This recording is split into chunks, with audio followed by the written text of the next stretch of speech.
नमस्कार, जयसिंगपूर नगरी न्यूज मध्ये आपलं सहर्ष स्वागत। पाहूया आजच्या दिवसभरातील काही ठळक घडामोडी। मराठा समाजाच्या सर्वांगीण विकासासाठी कटिबद्ध आमदार राजेंद्र पाटील यड्रावकर यांचं प्रतिपादन। भैरववाडी येथे 2 कोटींच्या निधीतून सांस्कृतिक हॉलच्या स्लॅब कामाचा शुभारंभ। माझ्या राजकीय व सामाजिक प्रवासात मराठा समाजाने नेहमीच साथ दिली आहे, ते मी कधीही विसरणार नाही। समाजातील तरुणांनी उच्च शिक्षण घेतलं पाहिजे, शिक्षण हेच समाजाच्या प्रगतीचं साधन आहे।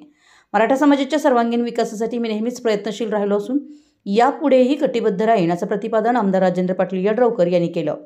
कुरुंदवाड शहरातील भैरववाडी येथे मराठा समाजासाठी उभारण्यात येणाऱ्या सांस्कृतिक हॉल व अभ्यासिकेसाठी आमदार राजेंद्र पाटील यड्रावकर यांनी 2 कोटी रुपयांचा निधी मंजूर केला आहे।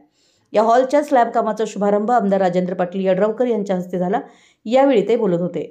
यावेळी बोलताना आमदार पाटील म्हणाले, शहरात विविध समाज घटकांच्या प्रगतीसाठी कोट्यवधी रुपयांचा निधी आणण्यात आलाय। शिवतीर्थ, डॉक्टर बाबासाहेब आंबेडकर पुतळा सुशोभीकरणासाठी, मुस्लिम समाजासाठी सांस्कृतिक भवन, शिकलगार समाज सांस्कृतिक भवन यासह इतर समाज घटकांना भरीव विकास निधी दिलाय। त्यामुळे कुरुंदवाड शहरात विकासाचं पर्व सुरू आहे। कोणताही समाज विकासाच्या प्रवाहापासून वंचित राहू नये यासाठी मी सातत्याने प्रयत्न करीत आहे, असंही त्यांनी नमूद केलं। या कार्यक्रमाला माजी नगराध्यक्ष रामचंद्र डांगे, रमेश भुजुगडे, महिपती बाबर, रामभाऊ मोहिते, रामचंद्र मोहिते, राजू घारे, सुनील चव्हाण, वैभव उगळे, दीपक गायकवाड, पांडुरंग मोहिते, विजय भोसले, दादासो पाटील, जवाहर पाटील, चंद्रकांत जोंग, अक्षय अलासे, उमेश कर्नाळे, राजू आवळे, बाबासू सावगावे, तानाजी अलासे, रणजित डांगे, राजू बेले यांच्यासह पदाधिकारी उपस्थित होते।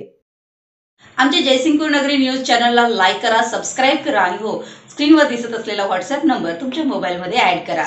पाहत रहा जयसिंगपूर नगरी न्यूज चॅनल।